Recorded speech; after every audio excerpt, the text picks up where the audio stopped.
Anime fans அனைவருக்கும் வணக்கம். So இன்றைக்கி நம்ம 10,000 வேர்ல்ட் எபிசோட் 104 and 105 தான் பார்க்க போகிறோம். போன எபிசோட் எங்கே முடிஞ்சிருக்கோம் அப்படின்னா, அவன் வந்து கண் முழிச்சு எழுந்திருப்பான்ப்பா, அங்கே தான் முடிஞ்சிருக்கோம். இப்போ மாஸ்டர்ஸ் எல்லாருமே அவனை பார்க்கறதுக்காக வந்திருக்காங்க. அதாவது ஏஞ்சிக்கவே மாட்டான் அப்படின்னு நினச்ச ஒருத்தன் எந்திரிச்சு உட்காந்துருக்கான் இல்லையா, அதில் எல்லாருக்குமே சந்தோஷம் தான். ஆனாலுமே இவன் வந்து மன்னிப்பு அப்படிங்கிறத கேட்குறான். அவங்க என்ன சொல்கிறாங்க, ஏன்டா மன்னிப்பு கேட்குற, உன்னை பாராட்டுறதுக்கு தான்டா வந்திருக்கோம் அப்படிங்கிறாங்க. இப்போது ஒருத்தவங்களோட கேள்வி என்னென்னா, நீ எப்படி எந்திரிச்ச, அவனோட சோல் வந்து எப்படி ரெக்கவர் ஆச்சு அப்படின்னு கேட்குறாங்க. அந்த நேரத்தில் அந்த பறவை என்ன சொல்லுது, நான் தான் சொல்லியிருக்கேன்ல என் மாஸ்டர் வந்து ஸ்ட்ராங்கானவர்னு சொல்லிட்டு, பாருங்கள் சோல் வந்து ரெக்கவர் ஆகிடுச்சு அப்படிங்குது. இவனா பார்க்குறான், ஐயோ இது ஒரு ஸ்டூபிட் பேர்டு இந்த மாதிரி தான் பேசுன்னு சொல்லிட்டு, இல்லைங்க இந்த மாதிரி எனக்கு ரொம்ப பெரிய சீரியஸ் இன்ஜுரிலாம் எதுவும் கிடையாது, ஸோ ஈஸியாகவே ரெக்கவர் ஆகிட்டேன், என்னோட சோல் வந்து பார்த்தீங்கன்னா அந்த டிவைன் லிக்விட் கிடச்சதுன்னா நான் வந்து ரெக்கவர் ஆகிடுவேன் அப்படின்னு சொல்லிட்டு இருக்கான். அப்போ மாஸ்டர் என்ன சொல்கிறாருன்னா, டிவைன் லிக்விடா, அது கிடைக்கிறது அவ்வளோ ஈஸி இல்லையே, கொஞ்சம் கஷ்டமான விஷயமாச்சே அப்படிங்கிறாரு. அது மட்டும் இல்லாமல் இங்கே வந்து பார்த்தீங்கன்னா காம்படிஷன் அப்படிங்கிறது போய்கிட்டு இருக்கு. அதில் வின் பண்ணால் இந்த ஸ்வாட் டூமுக்கு போயிட்டு ஸ்வாட் அப்படிங்கிறத செலக்ட் பண்ண முடியும். இவர் என்ன சொல்கிறாரு, உன்னோட திறமைக்கு நீ வந்து பார்ட்டிசிபேட் பண்ண வேண்டிய அவசியம் கிடையாது, ஆனால் எல்லாருக்குமே நம்ம ஜஸ்டிஸ் அப்படிங்கிறது கொடுக்கணும் இல்லையா, அதனால் அவர் என்ன சொல்கிறாருன்னா, அந்த சாம்பியன் வருவான்ல அவனுக்கு அடுத்த பிளேஸ் அப்படிங்கிறத உனக்கு கொடுக்குறேன் அப்படிங்கிறாரு. இப்போ அந்த பறவை இருக்கு பாருங்க, அது என்ன கேட்குது, நானுமே பார்ட்டிசிபேட் பண்ணுறேன் அப்படிங்குது. அவங்க என்ன சொல்கிறாங்க, இல்லைப்பா பெட்டுக்கெல்லாம் வந்து இந்த மாதிரி பார்ட்டிசிபேஷன் கிடையாது அப்படிங்கிறாங்க. அதுக்கு உடனே கோவம் வந்தது, என்ன யார் நினச்சிங்க, நான் யார் தெரியுமா, எவ்வளோ பெரிய ஆள் தெரியுமா, என்னோட ஃபேமிலி என்ன தெரியுமா அப்படின்னு பேச ஆரம்பிக்குது. லின்ஃபன் பார்க்குறான், அது ஒரு ஸ்டூபிட் பேர்டு அப்படி தான் பேசிக்கிட்டு இருக்கோம், நீங்கள் எதுவும் கண்டுக்காதீங்க அப்படிங்கிறான். எல்லாருமே உட்காந்து சிரிச்சுக்கிட்டு இருக்காங்க. ஸோ லின்ஃபேங் என்ன சொல்கிறான், எந்த பிரச்சனையும் இல்லை, நானுமே பார்ட்டிசிபேட் பண்ணுறேன் அப்படிங்கிறான். ஓகேன்னு சொல்லிட்டு அந்த ஒரு காம்படிஷன் டேயுமே வருது, எல்லாருமே காம்படிஷனுக்காக போகிறாங்க. இப்போ எல்லாருக்குமே ஆச்சரியம் என்ன அப்படின்னா, லின்ஃபேங்கும் பார்ட்டிசிபேட் பண்ண போகிறான் அப்படிங்கிறது இவங்களுக்கு ஆச்சரியமாக இருக்குது. ஸோ இப்போது மாஸ்டர் பேச ஆரம்பிக்கிறாருப்பா. அதாவது இன்றைக்கி தான் வந்து பார்த்தீங்கன்னா last day of competition, ranking எல்லாமே டிசைட் பண்ண போகிறாங்க. இந்த டாப் 50 வருவாங்க இல்லையா, அவங்களால அந்த ஸ்வாட் டூம்லேருந்து கிங் லெவல் ஸ்வாட் அப்படிங்கிறத எடுக்க முடியும். அதுக்கப்புறம் அந்த டாப் 20 இருப்பாங்க பாருங்கள், அவங்களால வந்து இந்த எம்பரர் லெவல் ஸ்வாட் அப்படிங்கிறத எடுக்க முடியும். அதுக்கப்புறம் வரக்கூடிய டாப் 10 வந்து பார்த்தீங்கன்னா இந்த சேக்ரெட் லெவல் ஸ்வாட்னு சொல்லுவாங்க, அதை அவங்களால சூஸ் பண்ண முடியும். கடைசியாக இந்த டாப் 3 இருப்பாங்க இல்லையா, அவங்களால வந்து பார்த்தீங்கன்னா காட் லெவல் ஸ்வாட் அப்படிங்கிறத சூஸ் பண்ண முடியும். இப்போ காம்படிஷன் அப்படிங்கிறது ஆரம்பிக்க போது முதல்ல யாரா சண்டை போட போகிறாங்க அப்படின்னு பார்த்தீங்கன்னா சிங்கி தான் போகிறாங்க. அதுக்கப்புறமா ஆப்பனண்ட் வந்து லீன்னு சொல்லிட்டு ஒருத்தன் வரான்ப்பா. அவன் என்ன சொல்கிறான், சிங்கியை பார்த்து, இங்கே பாருமா உன்னை வந்து எனக்கு ரொம்ப வருஷமாக தெரியும், நீ நானும் ஒன்றா தான் ப்ராக்டிஸ் பண்ணியிருக்கோம், ஸோ எனக்கு நல்லாவே தெரியும் உன்னால் என்ன வின் பண்ண முடியாது அப்படிங்கிறான். ஆனால் சிங்கி என்ன சொல்கிறாங்கன்னா, அதெல்லாம் நம்ம இப்போ முடிவு பண்ண வேண்டிய அவசியம் கிடையாது, முதல்ல சண்டை போடுவோம்.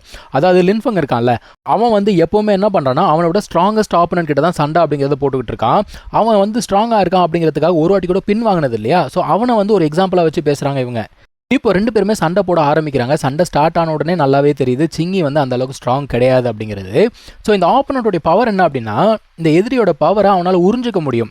இப்போ இவங்க யோசிக்கிறாங்க, ரைட் இப்படியே சண்டை போட்டுட்டு தான் நம்மளால் ஜெயிக்க முடியாது அப்படின்னு சொல்லிட்டு, இவங்களுக்கு அந்த ஸ்வாட் அண்டர்ஸ்டாண்டிங் இருக்கு இல்லையா, இவங்க என்ன பண்ணுறாங்க, விண்ட் ஸ்வாட் அதுக்கப்புறம் வந்து தண்டர் ஸ்வாட் அப்படிங்கிறதெல்லாம் யூஸ் பண்ணுறாங்க. அதாவது இவங்களோட அண்டர்ஸ்டாண்டிங் அப்படிங்கிறது சண்டையில் யூஸ் பண்ணுறாங்க. ஆனால் ஆப்பனண்ட்டோடைய பவர் வந்து பார்த்தீங்கன்னா, நான் ஆல்ரெடி சொன்ன மாதிரி இவங்களுடைய பவர் அவனால் உறிஞ்சு எடுக்க முடியும். ஸோ ஒரு கிராக்கடைல் ஷேப்பில் இருக்குது, அது என்ன பண்ணுதுன்னா இவங்களோட எசன்ஸ் எல்லாத்தையுமே உறிஞ்சு எடுத்துடுது. அதுக்கப்புறமா அவன் நிறுத்தலை, அவன் என்ன பண்ணுறான், கண்டினியூஸாக ஸ்வாட் மாதிரி யூஸ் பண்ணி ஒரு ஃபார்மேஷன் மாதிரி போட்டு அவளை ஆல்மோஸ்ட் வந்து பார்த்தீங்கன்னா டிஃபீட் பண்ணிட்டான். ஆனால் அவங்க வந்து தோத்துட்டேன் அப்படிங்கிறத ஒத்துக்கல, கண்டினியூஸாக சண்டை போடணும் அப்படின்னு சொல்லிட்டு பார்க்குறாங்க. இதை தான் வந்து மாஸ்டர்ஸும் பேசிக்கிட்டு இருக்காங்க. ஆனால் நம்ம மாஸ்டர் என்ன சொல்கிறாரு, அவள் என்ன தான் தோக்குற நிலைமையில் இருந்தால் கூட அவளுடைய அந்த அண்டர்ஸ்டாண்டிங் இருக்குல்ல, அது வந்து நல்ல லெவலுக்கு ரீச் ஆயிருக்கு அப்படின்னு சொல்லிட்டு இருக்காங்க. ஸோ இந்த சண்டையில் என்ன நடக்குது, சிங்கி வந்து பார்த்தீங்கன்னா தோத்து போயிடுறாங்க. அதுக்கப்புறம் லின்ஃபங்கும் அவனுடைய சிஸ்டரும் என்ன பண்ணுறாங்கன்னா கீழே இறங்கி வந்து இவளை தூக்கி விடுறாங்கப்பா. இப்போ அங்கே இருக்க மாஸ்டர் என்ன சொல்கிறாரு, இந்த மாதிரி அவன் வந்து ரெக்கவர் ஆகட்டும், அதுக்கப்புறம் லின்ஃபங் நீ வந்து அவன் கூட சண்டை போடு அப்படின்னு சொல்கிறாரு. ஆனால் அவன் என்ன சொல்கிறான், அதெல்லாம் அவசியம் கிடையாது, நான் வந்து ஸ்ட்ராங்காக தான் இருக்கேன், இப்பயே சண்டை போடலாம் அப்படிங்கிறான். ஓகேப்பா அப்படின்னு சொல்லிட்டு மாஸ்டருமே சண்டை ஆரம்பிக்கட்டும் அப்படிங்கிறாரு. இப்போ லீ என்ன சொல்கிறான்னா, நீ தான் லின்ஃபங்கா, சிங்கி வந்து உன்னை பற்றி நிறைய பெருமையாக பேசிகிட்டு இருந்தா, ஸோ இப்போ தான் நான் உன்னை முதல் முறையாக பார்க்குறேன் அப்படிங்கிறான். அதுக்கப்புறமா அவன் என்ன சொல்கிறான், நீ இப்போ தான் வந்து செகண்ட் ஸ்டேஜ் ஆஃப் அந்த டிவைன் மார்ஷல் ரிம்க்கு வந்திருக்க, உன்னால் ஜெயிக்க முடியுமா, ஃபர்ஸ்ட் பிளேஸை உன்னால் எடுக்க முடியுமா அப்படின்னு கேட்குறான். இவன் என்ன சொல்கிறான், நீங்கள் சொல்கிறதெல்லாம் கரெக்டு தான், ஆனால் யார் ஜெயிக்கிறாங்க யார் தோக்குறாங்கன்றதை நம்ம ஏன் இப்போ முடிவு பண்ணோம், முதல்ல சண்டை போடுவோம் அதுக்கப்புறம் பார்க்கலாம் அப்படிங்கிறான். இப்போ மாஸ்டர்ஸ் எல்லாம் என்ன பேசிகிட்டு இருக்காங்க, லின்ஃபங்கால் ஜெயிக்க முடியுமா அப்படின்னு சொல்லிட்டு பேசிகிட்டு இருக்காங்க. அப்போ ஒருத்தர் என்ன சொல்கிறாரு, இந்த மாதிரி கஷ்டமான சிச்சுவேஷனை ஃபேஸ் பண்ணும்போது தான் அவங்களோட உண்மையான பொட்டன்ஷியல் அப்படிங்கிறது வெளியில் வரும், ஸோ ஒன்றும் பிரச்சனை இல்லை அப்படின்னு பேசிகிட்டு இருக்காங்க. இப்போ 2 பேருமே சண்டை போட ஆரம்பிக்கிறாங்க. லின்ஃபங் என்ன பண்ணுறான்னா ஸ்வாட் அப்படிங்கிறத யூஸ் பண்ணி அட்டாக் பண்ணுறான். ஆனால் ஆப்பனண்ட் அது எல்லாத்தையுமே உறிஞ்சு எடுத்துடுறான்ப்பா. ஆனால் லின்ஃபங் சும்மா விடுவானா, அவன் அடுத்த கட்டத்துக்கு போகிறான். அதாவது பாடி அஸ் அ ஸ்வாட் அப்படின்னு சொல்கிறாங்க, அந்த மாதிரி ஒரு டிரான்ஸ்ஃபர்மேஷன் அப்படிங்கிறத யூஸ் பண்ணி பெரிய ஸ்வாடை யூஸ் பண்ணி அட்டாக் பண்ணுறான். ஆப்பனண்ட் செய்கிறான் பாருங்க ஒரு வேலை, அவனோட க்ராகடை வச்சு மொத்தமாக லின்ஃபங்கே முழுங்கிடுறான்ப்பா. ஏன்டா அட்டாக்கை தான்டா முழுங்குவேன், ஏன்டா ஆளையும் சேர்த்து முழுங்கிட்ட நீ, சுற்றி இருக்கவங்க எல்லாரும் பார்க்குறாங்க, ஆஹா இது என்னடா வம்பா போச்சு, அவனால் தப்பிக்க முடியுமா தெரியலையே.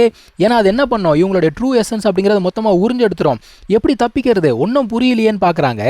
ஆனால் அந்த crocodile கொஞ்சம் கொஞ்சமாக கிராக் ஆக ஆரம்பிக்குது. ஏன்னா இவன் என்ன பண்ணுறான், அவனோட அந்த ஸ்வாட் இன்டென்ட் இருக்கு இல்லையா, அதை யூஸ் பண்ண ஆரம்பிக்கிறான். அதை யூஸ் பண்ண உடனே அந்த ஒரு crocodile அந்த இடத்துல டிஃபீட் ஆகிடுச்சுப்பா.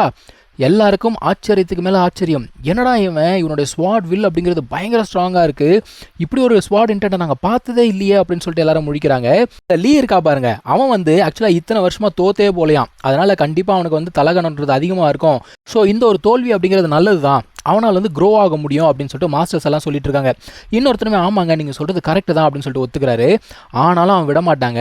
அது எப்படி குப்புற விழுந்தாலும் மீசையில் மண் விட்டுமா, மறுபடியும் என்ன பண்ணுறான்னா அவனுடைய பவர் அப்படிங்கிறத யூஸ் பண்ணி அட்டாக் பண்ணுறான். இந்த டைமில் லின்ஃபங் என்ன பண்ணுறான், அவனுடைய அந்த ஃபீனிக்ஸ் மார்ஷல் சோல் இருக்கும் இல்லையா, அதை வந்து பார்த்தீங்கன்னா ஸ்வாடாக கன்வெர்ட் பண்ணி அதை யூஸ் பண்ணி அட்டாக் பண்ணிக்கிட்டு இருக்கான். ஸோ இப்படியே போயிட்டு இருந்த சண்டை கடைசியாக வந்து பார்த்தீங்கன்னா கைகலப்பாக மாற ரெண்டு பேருமே கத்தியை வச்சு அடிச்சுக்கிறாங்க. கடைசியாக நம்ம லின்ஃபங் தான் அந்த ஒரு சண்டையில் ஜெயிக்கிறான். ஆப்போனட்டும் நான் தோற்று போயிட்டேன் அப்படின்னு சொல்லிட்டு ஒத்துக்கிறான். உன்னோட ஸ்வாட் இன்டென்ட் வந்து பார்த்தீங்கன்னா இந்த அளவுக்கு ரீச் ஆயிருக்குன்னு எனக்கு தெரியாது, நான் வந்து தோல்வியை சந்தோஷமாக ஒத்துக்கிறேன் அப்படிங்கிறான். இப்போது இந்த சண்டை முடிஞ்சு போச்சு. ஆனாலும் இது ரேங்கிங் காம்படிஷன் தானே. அப்போ மாஸ்டர் கேட்குறாரு, எப்பா வேற யாராவது இவங்ககிட்ட சண்டை போடணும்னு ஆசைப்படுறீங்களா, அப்புறம் குத்தம் குறைலாம் சொல்லிடக்கூடாது அப்படிங்கிறாரு. எல்லாரும் பார்க்குறாங்க, எது லின்ஃபங் கிட்ட சண்டை போகிறதா, அட போயா உனக்கு வேறு வேலை இல்லை அப்படின்னு சொல்லிட்டு எல்லாருமே ஒதுங்கிக்கிறாங்க. ஸோ காம்படிஷன் அப்படிங்கிறது முடிஞ்சிச்சு. இந்த காம்படிஷனோட சாம்பியன் வந்து பார்த்தீங்கன்னா நம்ம லின்ஃபங் தான். இப்போ லின்ஃபங்கோட மாஸ்டருக்கு பயங்கர சந்தோஷங்க. காரணம் என்னன்னா, போன முறை இதே மாதிரி காம்படிஷன் நடக்கும்பொழுது அவங்களோட செக்டார் வந்து ரொம்ப மோசமாக தோற்று போயிட்டாங்களாம். ஸோ அது எல்லாத்துக்கும் சேர்த்து இந்த முறை பழி வாங்கிட்டோம் அப்படின்னு சொல்லிட்டு அவருக்கு பயங்கர சந்தோஷம். இப்போ ஜெயிச்சவங்க எல்லாருக்குமே வந்து பார்த்தீங்கன்னா டோக்கன் அப்படிங்கிறது கொடுக்கப்படுது. இந்த டோக்கனை வச்சு தான் அந்த ஸ்வாட் டூம்குள்ளே போக முடியும், போய் அந்த ஸ்வாட் அப்படிங்கிறத செலக்ட் பண்ண முடியும். அவர் என்ன சொல்கிறாருன்னா, தயவு செஞ்சு போய் எல்லாருமே ரெஸ்ட் எடுங்க, 2 நாள் கழிச்சு நம்மளாம் மீட் பண்ணலாம், போய் ஸ்வாடை செலக்ட் பண்ணலாம் அப்படிங்கிறாரு. ஓகேன்னு சொல்லிட்டு எல்லாருமே ரெஸ்ட் எடுக்கிறதுக்காக திரும்ப போகிறாங்கப்பா. அங்கே தான் இந்த எபிசோட் முடியுது. நம்ம அடுத்த எபிசோடில் மீட் பண்ணலாம். தேங்க்யூ ஸோ மச் ஃபார் வாட்சிங். Take care. பை.